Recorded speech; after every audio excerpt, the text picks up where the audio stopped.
Welcome to the Business Spotlight series. My name is Kay Cote, and I'm your podcast host here at Action Coach in Central Texas. And today on the show, we have Lee Klancher, CEO and publisher at Octane Press. We're going to dive in, learn about Lee, all about his business, his journey to business ownership, and what it really takes to own and operate a business. You'll hear about challenges he's faced and successes he's had along the way. If this is your first time on our channel, be sure to like and subscribe to get notifications when we drop episodes like this. Welcome, Lee. It is nice to have you on the show today. It's great to be here, Kay.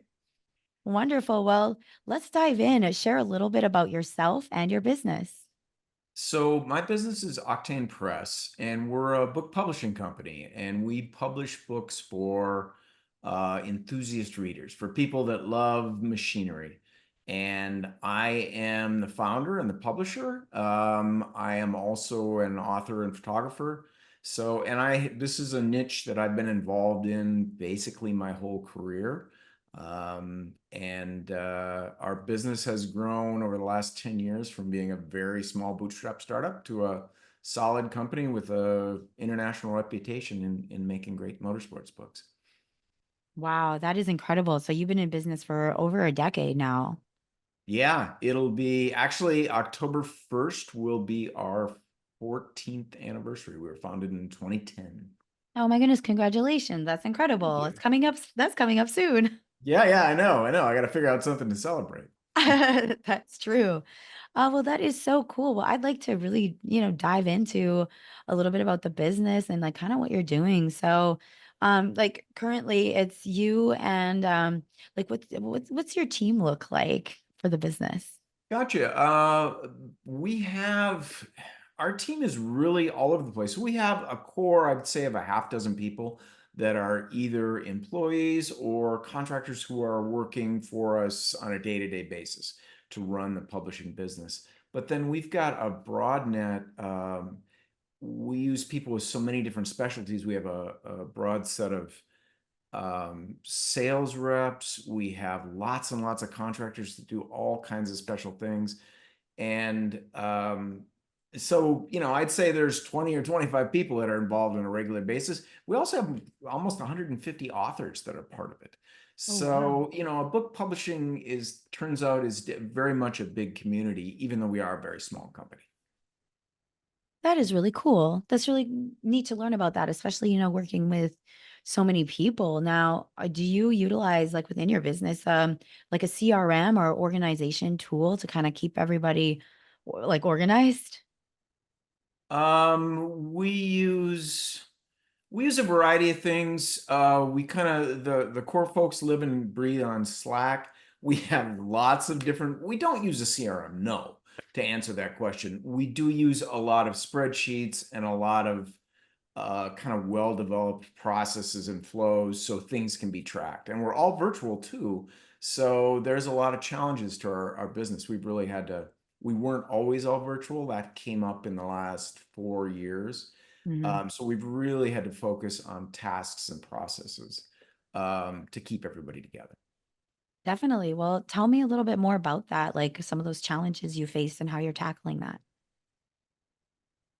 Some of the challenges from a structural, certainly being out of the office was something we had to, and we always had some virtual people and some here in town, but we're here in Austin, Texas. And at COVID, we went fully remote. And really then the big difference was we started a daily stand-up, which is very brief. Anybody can come in. That was really a helpful place just to come in, say, hey, I've got this problem, and solve problems. Mhm. We use Slack continuously, and that's helped us a lot in terms of communicating and know what's going on. And Mhm. then we had to sort of restructure and look at, when you look at the week, you have to look at what got done and focus on that. Mhm. So Mhm. without getting into the weeds, that's the easiest way to talk about that one. Oh, yeah, that makes a lot of sense, especially like when you look at like productivity, since everybody is out of the office. That makes a lot of sense. Right. Um, yeah, so kind of like diving in a little bit about your business, like your ideal client, or I guess what your authors would be your clients. No, the authors aren't our Oh, clients. The authors are okay. like a business partner. So the way a book Okay. publisher Okay. works is people come to us with ideas, or I am also an author, so I also author books for our company. Okay. But we have these ideas, and then we finance and create the idea. To Okay. create the book. Okay. So the authors are very much partners. So when an Okay. author comes to us, it's very much they're willing to invest their time in making the book. They're going to make royalties on the book with us, Hmm. which, to be honest, making any money in book royalties is very difficult. There's only a few authors that make a lot of money or make very much. Hmm. But we're going to front the money to create that book, and then Hmm. they're going to. So it's a business partnership. Our customers are readers. So the Hmm. people that we're trying to reach are people that want to read books. And that is actually the most difficult part of book publishing today. And it's one thing to craft a book. I've been in this industry since the 90s. I spent 10 years at a big publisher before starting my own, learning Hmm. this craft. So making a book isn't necessarily something everyone knows or can do. But I really feel that discovery is the tricky part Yeah. because there's so many books, and especially now as it's become easier to publish, there are tens of thousands of books published each year, and you have to stand out amongst that group of books, and you have to find your readers, and Hmm. that is the biggest challenge in this business. Oh, definitely. So that kind of goes right into like the marketing, asking about marketing, because that's probably a huge part, not only behind your business, but the books as well. Correct? Exactly. And two things to think about. One is, and I'll talk a little bit about the way we market, but Hmm. books are also unique. And a long time ago, a publisher I respect a lot told me you should think of every book as a new business. Because now, granted, we're in a niche, right? So our readers are people that care about machinery. They care about tractors and racing and motorcycles and cars. They're obsessed with that. So we Yeah. do have a niche, but that's a very broad. If you take that, there's all these little sub parts of that. And Hmm. so with each book, you have to look at, okay, first, does the world need this? Is it Yeah. missing? Is the information in the books filling a gap? Then how do you reach those readers? Hmm. And we reach those readers with really, there's no silver bullet, but we try to use all the tools at the same time. And right now we're wrapped up in two big launches. And really you're mixing, we use a lot of digital marketing. We Hmm. use a lot of promotional marketing within like the Amazon platform, within the industry. Yeah. We use social media really heavily. We have a great email list. We hit them really hard. Um, and also in person old school. So in the industry we're in, if you do all those things, you're going to reach enough people and you're going to succeed. But you really have to do them all, and you ideally do them around kind of this focus point when the book comes out. Okay, that makes a lot of sense. So do you like organize launch parties for books and authors and things like that too? So those in-person touch points. We do, and the launch parties can be a lot of fun. Yeah. We have a new book about a famous racing driver, AJ Foyt, and we're working on. They have some really awesome plans for their launch party in Indy. They have a wine bar in Ooh. Indianapolis, so that should be really fun. The author and is well connected, so we'd have a great guest list. It'd be just exceptional, but that hasn't come together yet, so just FYI. But yeah, that is a part of it as a launch party. We also want to go to the races or shows where the enthusiasts are at. You want to get involved with that race or show. So not only is your author and book there, but it's promoted heavily at that event. If you just Yeah. stick an author in a card table, which is the time honored way to promote books, right? You stick a card table in front of your bookstore, nobody Yeah. shows up. You Mhm. have to also promote that appearance. So it's really the marketing side of this business to make it work is complex. Definitely. I really like that you shared that, those kind of like where you're getting out in the public and like bringing your authors and bringing your books to like different shows and things. That's really a genius move, I think. It's just old Yeah, school marketing that still works. it And I really do like to does. say we earn customers one at a time. And every time our group gets in front of a customer, there's somebody that's probably going to come back, buy from our website, buy our books. So like we know those guys, Yeah. we like those people. Great. And that's just old school business too, right? It really is. There's a kind of a something special about it. I really am for it. So I think that's cool that you're integrating it in those cool ways. Well, kind of like diving in, I'd like to learn a little bit about you, like a little bit behind your why you started in business. So, why did you go into business for yourself as opposed to working for somebody else? And what was that transition like for you? So mine was a really interesting journey. I'll try to make it quick. So back in 2000, I was working for a book publisher. I'd done that for many years as a editorial director and acquisitions editor, meaning I made books, doing similar to what I do now. But on the side, I was writing, and I've always wanted to be a writer since college. That was always the goal. And I got an assignment to go do a motorcycle ride about riding motorcycles across Baja. And we went and did that. I did that with took some friends and took a camera and just had an incredible adventure. And one of the days we actually got lost in a very remote part of Baja and had to find gas at a little town. It was this whole saga. And we got so like freaked out that when we got to the town we were supposed to stay, we had a hotel that night. We thought we were only halfway done with the day and we kept riding. And we ended up crossing the Baja Peninsula in the middle has a mountain range. And we crossed that mountain range was the second day's ride we did in one day. And we ended up coming out of the mountains about 10 o'clock at night. And as we came down out of these very old mountains, we had this incredible view of the Bay of California. Sun was setting. I have pictures from that moment.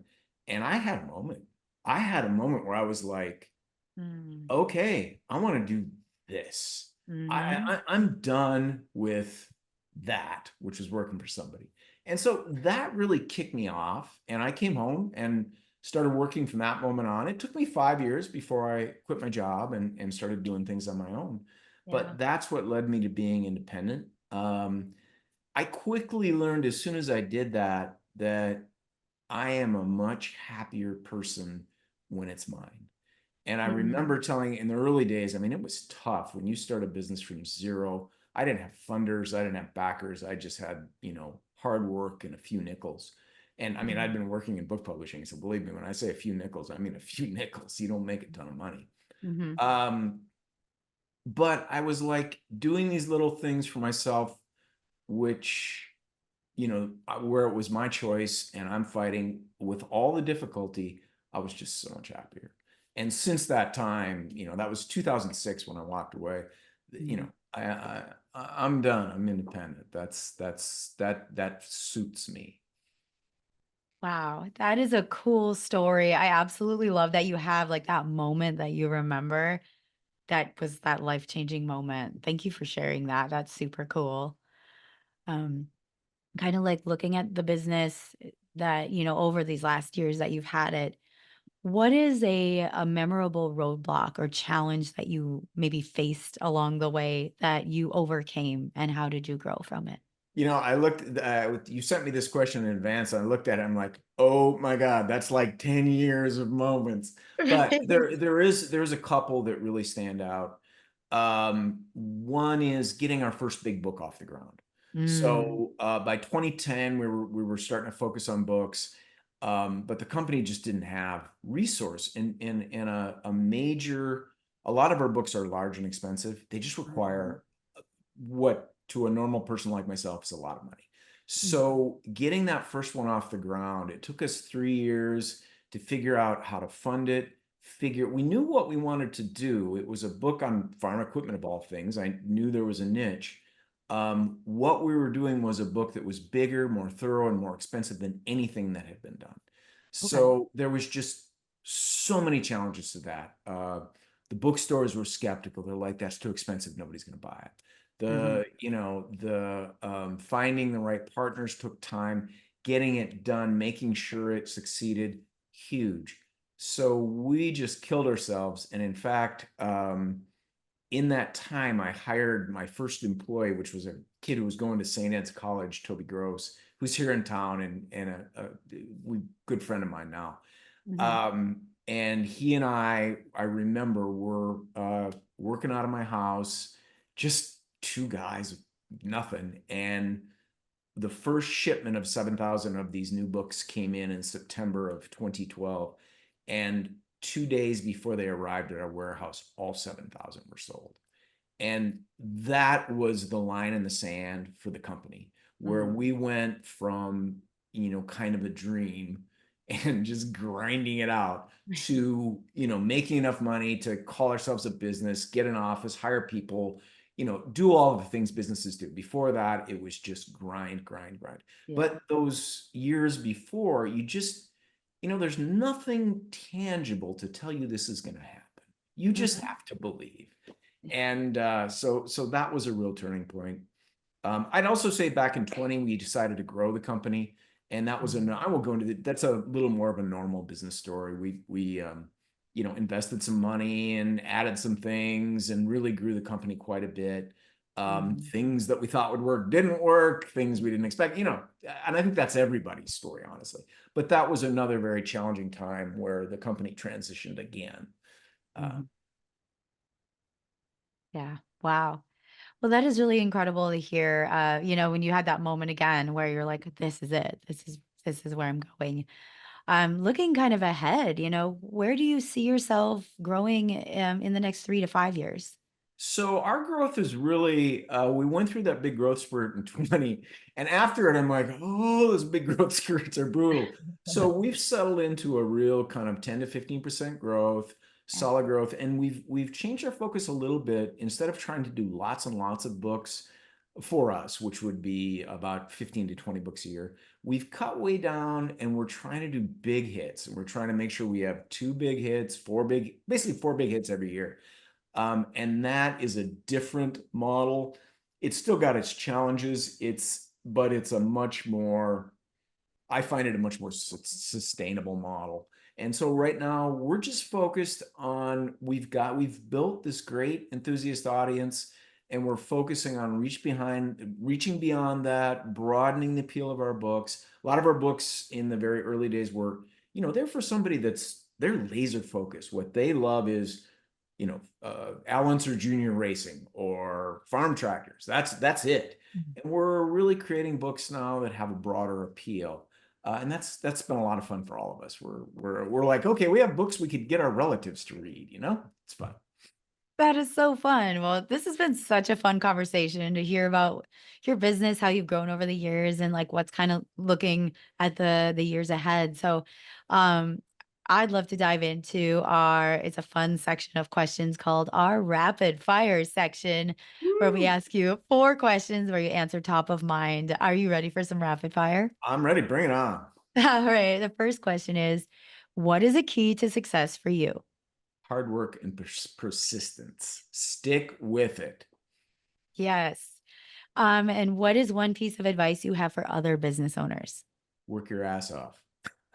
Yes. Work hard and stick with it and believe if you keep believing, you stand with it, it'll work. Truth. And the next one is, what is one book or piece of content you are taking in currently? Demons of Unrest by Eric Larson. I love his style. I've modeled a lot of what I do after what he's doing, and it's a fantastic read. Very cool. And our final question is, if you could wave a magic wand and overnight change one aspect of your business for the better, what would it be? Supercharge our whole sales and marketing system. Just like pour a ramjet into that baby and pop it up. That's always the challenge. Oh, that is so true. Well, let's start now. Let's get people plugged into you. How can people find you? Octanepress.com is where you can find us and check us out. We have a great email list. We're on all the socials. So if you search by Octane Press, it will be there. And also, if you're looking for our books, anywhere that books are sold, you can find it. Your local bookstore, Amazon, all those places. Wonderful. Well, thank you so much, Lee. For our final question today, what is most inspiring to you today? You know, literally Sunday night, I went to the Saxon Pub and saw Van Wilk perform. I hadn't seen him perform before, and it just reminded me, watching musicians are such a visceral artist. You can see them working, and Yes. seeing that reminded me that despite the fact I sit in an office and I deal with spreadsheets and warehouses, and some days it's not so glamorous, I have the privilege of also making a living from producing art. And it reminded me of that so much. It just reinvigorated me. It kind of brought me back to life. And I'm so grateful for our live music scene here in Austin. It's inspirational. Oh, I love that you said that. Music is my love language. So that is incredible. So, Lee, this has been such an awesome conversation. Thank you so, so much for being on the show today. Thanks so much for having me. It's been a real pleasure. Awesome. And thank you so much for listening, guys. If you resonate with this conversation, be sure to like and subscribe so you get notifications when we drop episodes like this.